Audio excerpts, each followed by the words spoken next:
2026 సంవత్సరంలో రాజయోగంలో ప్రప్రథమంగా తులారాశి ఉండటానికి కారణం, సంవత్సర ఫలితాలు చూసేటప్పుడు శని, రాహువు, కేతువు, గురువు ఈ 4 గ్రహాలను బట్టి సంవత్సర ఫలితాలు తీసుకుంటాం. కాబట్టి ఈ 4 గ్రహాలలో 3 గ్రహాలు యోగించేటటువంటి రాశి తులారాశి. అంటే 100కి 75% అనుకూల ఫలితాలు పొందే రాశి తులారాశి.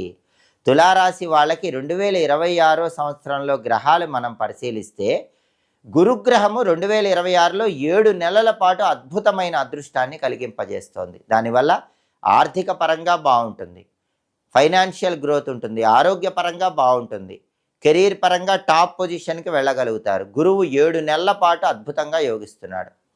అలాగే తులారాశి వాళ్ళకి 2026 సంవత్సరం మొత్తం కూడా జనవరి నుంచి డిసెంబర్ వరకు శని 6వ స్థానంలో బ్రహ్మాండంగా యోగిస్తున్నాడు.